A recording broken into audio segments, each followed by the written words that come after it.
Let's try a little thought experiment. Let's strip away all our modern comforts, our houses, our science, our grocery stores, and journey way, way back. We're going to try and answer one simple question. What was the single biggest thing our ancient ancestors were afraid of? So let's get right into it. When you think about this, a few obvious answers probably pop into your head, right?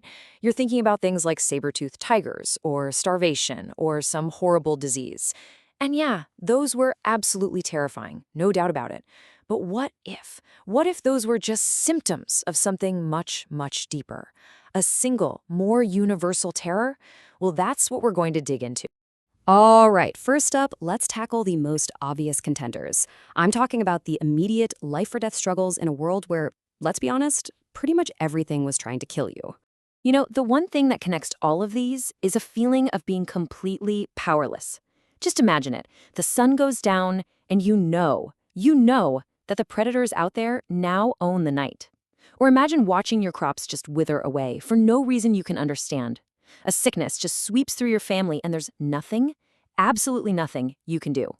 The ground itself shakes under your feet. This wasn't a rare event. This was a constant battle against a world that really didn't care if you lived or died. Okay, but as scary as nature was, what if the most dangerous predator out there wasn't an animal at all? What if the greatest threat was other people? And this breaks it down perfectly, doesn't it? This primal split. Inside your own tribe, you had safety, you had cooperation. You knew the people, you knew the rules.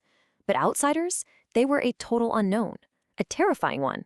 They were competition for the same food, the same water. They were a source of violence. They could completely upend your entire world. The fear of that other tribe just over the hill was every bit as real as the fear of a wolf in the woods. So, okay, we've got threats you can see, things you can fight. But what about the fears that had no shape? The ones that you couldn't see or touch? The ones that hid in the shadows of your own mind? See, you gotta remember, in a world without science, nothing bad was ever just an accident. A lightning strike, a failed hunt, a sudden illness? No, that all had to have a reason, and that reason was usually something supernatural and angry. The fear that you'd somehow ticked off a god, or that an enemy had put a curse on you, that was deep. I mean, how do you fight a shadow? How do you even begin to bargain with a spirit that wants revenge? So we've got predators, rival tribes, and angry spirits. All of them are completely terrifying, for sure. But what if they aren't actually separate fears? What if they're all just branches, all growing from the exact same dark root? I think they're all just different faces of one single, ultimate terror. So here's the big question. What is the common thread? What's the one thing that links the randomness of a hungry predator, the unpredictability of a strange tribe, and the totally arbitrary anger of some unseen god? Think about it. The fear wasn't just about the wolf's teeth and claws. It was the sudden, totally unpredictable way it could appear out of the darkness. The real terror was in the possibility. It was the rustle in the grass, the snap of a twig, that constant, draining stress of knowing an attack could come at any second from any direction. It's the not knowing that gets you. And it's the same thing with the other tribe. It wasn't just their spears that were scary. It was that heart-pounding uncertainty of their intentions.